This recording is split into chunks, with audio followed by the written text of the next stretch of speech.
여러분 안녕하세요, 제노입니다. 오늘은 끊임없이 때가 되면 나오는 부가세 신고할 때 필요한 구매대행 내역서를 작성하는 방법에 대해서 설명을 한번 드려볼까 해요. 일단 구매대행 내역서를 작성하는 이유를 간략하게 설명을 드리면, 국내 사업자들 같은 경우에는 우리가 실제 사용하는 신용카드를 홈택스에 등록해서 사용을 한단 말이에요. 그러면 국내에서 카드를 사용한 이 내역들은 홈택스에 자동으로 불러올 수가 있어요. 그러니까 국내 사업하시는 분들은 카드 사용에 대해서 신경 쓰실 게 없죠. 그런데 해외 구매 대행하시는 분들 같은 경우에는 우리가 물건을 구매하는 게 해외잖아요. 그렇다 보니까 해외 사이트에서 결제된 내역은 국세청에서 자동으로 불러올 수가 없어요. 그러면 이제 문제가 되는 게, 우리가 매입 증빙이라는 걸 해야 되잖아요.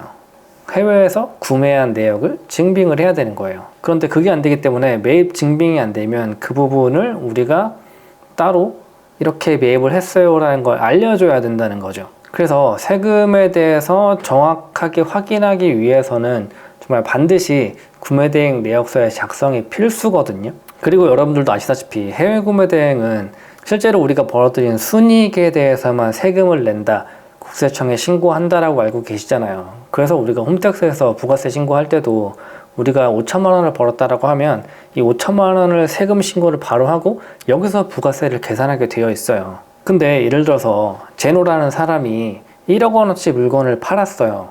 그리고 실제로 물건을 매입하거나 아니면 배대지에서 비용을 썼거나 이런 내용들을 합치면 5천만 원인 거예요. 그러면 우리가 마진이 5천만 원이 되는 거잖아요. 그러면 우리는 국세청에 5천만 원을 신고해요. 그런데 이게 네이버에서는 이제 제노라는 사람이 1억 원어치를 팔아서 얼마의 수수료를 받았습니다 라고 신고를 할 거 아니에요. 그렇게 되면 국세청에서 볼 때는, 야 제노, 너 분명히 네이버에서 말하기로는 너 1억 원어치 팔아가지고 얼마 수수료 줬다며, 근데 넌 왜 5천만 원밖에 신고 안 하니? 나머지 5천만 원의 행방이 어떻게 된 거니? 이런 걸 얘기를 할 거란 말이에요. 그러면 우리는 그 나머지 5천만 원은 이렇게 사용된 거예요, 그래서 5천만 원만 신고했어요 라고 소명을 해야 되는 거죠. 그래서 여러분들이 구매대행 내역서를 작성하는 게 진짜 중요한 거예요. 구매대행 내역서를 작성 제대로 안 해놓으면 정말 세금 폭탄을 정말 두드러 맞는 일이 있을 수도 있으니까 진짜 꼭 잘 작성하셔야 한다. 그래서 정말이 중요한 구매대행 내역서 작성법을 알려드릴 건데요. 화면을 보면서 제가 설명을 드릴 테니까 천천히 한번 들어보시고, 실제 내역서를 작성하면서 주의해야 될 내용들도 있거든요. 그래서 그것까지 같이 설명을 드릴 테니까, 이제 곧 7월이면 부가세 신고도 하셔야 되잖아요, 일반 사업자분들 같은 경우에는. 근데 구매대행 내역서 아직 안 적었다 하시는 분들은 정말 발등에 불 떨어진 거거든요. 그러니까 열심히 꼬박꼬박 다 적어 놓으셔야 돼요. 아시겠죠? 그러면 화면을 보면서 설명을 드릴 테니까 같이 한번 가보시죠. 자, 화면을 보시면 엑셀이 열려 있죠? 이 파일이 구매대행 내역서 파일이에요. 이 파일 같은 경우에는 제가 세무사분하고 이야기를 해서 만든 거여서 이 양식을 그대로 쓰셔도 무방합니다. 자, 왼쪽부터 오른쪽까지 쭉, 이 양식을 이제 여러분들이 채우시는 거예요. 근데 여기서 중요한 거는 여러분들이 모든 주문건을 다 적으셔야 돼요. 하나도 빼먹으시면 안 돼요. 아시겠죠? 그러면 처음부터 하나하나 채워볼게요. 자, 첫 번째, 판매처 같은 경우에는 여러분들이 스마트 스토어에서도 판매하실 수도 있고, 11번가, G마켓 이런 식으로 판매하실 수 있겠죠? 이런 식으로 적으시는 거예요. 그리고 지금 구매자 같은 경우에는 실제 구매한 사람, 실제 결제한 사람 이름 적는 거예요. 그리고 수취인 같은 경우에는 우리가 구매한 사람과 물건을 받는 사람이 다를 수 있잖아요. 선물을 할 수도 있고 아니면 집에 보낼 수도 있고 해서 실제 구매한 사람과 수취한 사람의 이름이 다를 경우 이걸 두 가지 다 적어 주셔야 돼요. 왜 그러냐면 실제 물건 구매에는 홍길동이라는 사람이 했지만 수취인이 고길동이다 이렇게 되면 이 고길동이라는 사람 이름으로 통관이 되잖아요.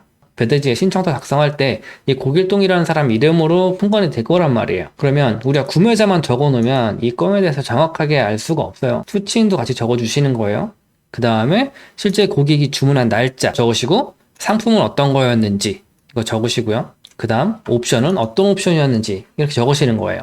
이렇게 해야 실제 고객이 결제한 금액 이게 나오거든요. 그래서 실제 결제한 금액이 예를 들어서 59,900원이었다 적어놓고, 정산된 금액이 예를 들어서 56,300원이었다 이럴 수 있잖아요. 그러면 이제 마켓 수수료로 3,600원이 나간 거거든요. 그런데 이 부분 같은 경우에는 스마트 스토어 같은 경우 매 건마다 정산 금액이 실제 얼마인지 알 수 있잖아요. 그래서 이 정산 금액에는 실제로 네이버에서 정산 받은 다음에 금액을 적으시는 게 정확해요. 왜냐면 우리가 정산 예정 금액을 적게 되면 그곳에는 이런저런 포인트 지급된 이런 내역들이 반영이 안 돼서 그냥 정산 예정 금액이라고 나올 뿐이에요. 그래서 그런 것들을 뭐 해놓으신 게 있다라고 하면 정산 예정 금액을 적으시지 마시고 실제 정산 받으신 다음에 적으시는 게 가장 정확합니다. 그러고 다음에 해외 구매일자인데 이거는 우리가 실제 주문 받은 이후 날짜에 주문을 하거나 아니면 동일한 날에 주문을 할 거잖아요. 그래서 언제 결제했는지도 적어 주셔야 돼요.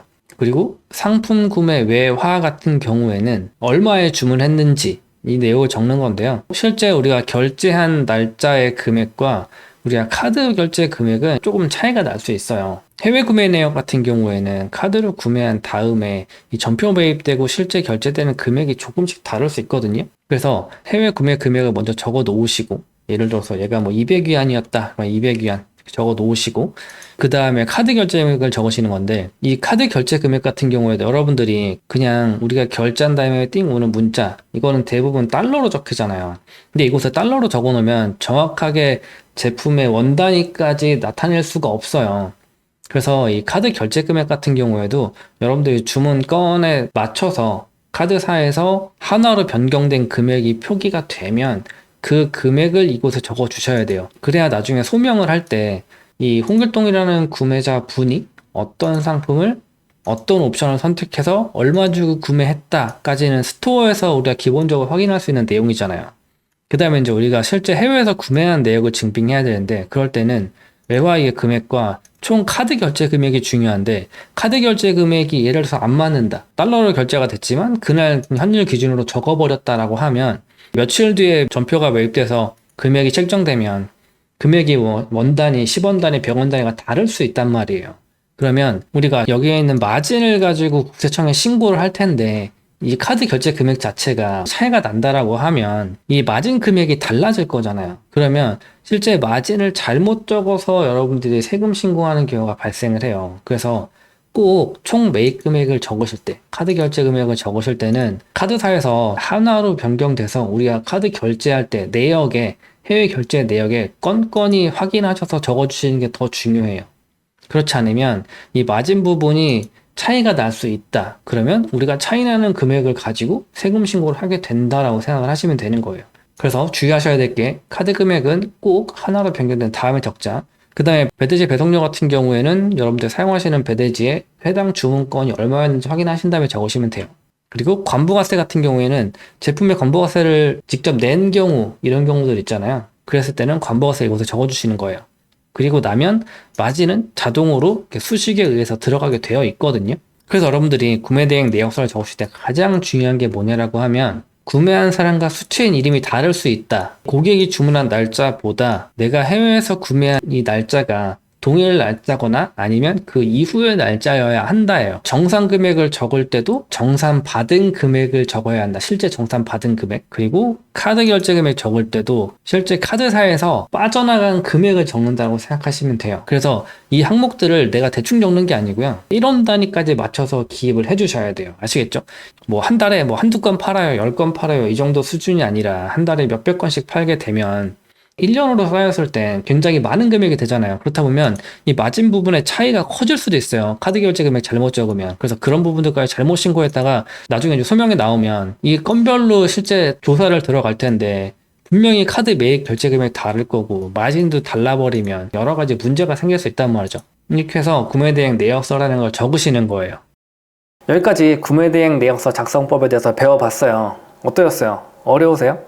그렇게 많이 어렵진 않죠. 그런데 이제 너무 양식 자체가 생소한 분들도 있을 거고 반드시 필요한 거라고 하니까 적어야 되긴 하겠는데, 이 모든 거를 다 내가 일일이 다 적어야 되나? 이런 생각을 하시는 분들 있을 거란 말이죠. 근데 진짜 중요한 거는 내가 주문받은 내역을 정말 한 건 한 건 모두 다 빠짐없이 전부 적으셔야 돼요. 그렇지 않으면 안 돼요. 진짜 중요한 거예요. 나중에 혹시나 소명자로 제출하게 되시면 그 내역을 대조해가지고 실제 맞는지를 검사를 해볼 텐데 그게 안 맞는다? 그러니까 조심하셔야 돼요. 그래서 오늘은 여러분들이 구매대행 내역서를 작성하는 거에 대해서 어려움 겪으신 분들이 많아서 설명을 한번 드려봤고요. 오늘 사용된 양식 같은 경우에는 제가 카페에 올려놓을 거예요. 영상 더보기란에다가 제가 링크 남겨놓을 테니까 가서 다운받으셔도 되고요. 난 그냥 한번 찾아서 가보고 싶다 하시는 분들은 네이버에다가 이름을 여행한 CEO 이렇게 치신 다음에 카페에 가셔가지고 간단하게 가입하시고 파일 받아가시면 될 것 같아요. 이 내용에 대해서 더 궁금하신 점이 있다라고 하면 댓글 남겨주시고요. 오늘 영상도 도움이 되셨다면 구독과 좋아요 부탁드리고 저는 다음 영상에서 뵙겠습니다. 감사합니다.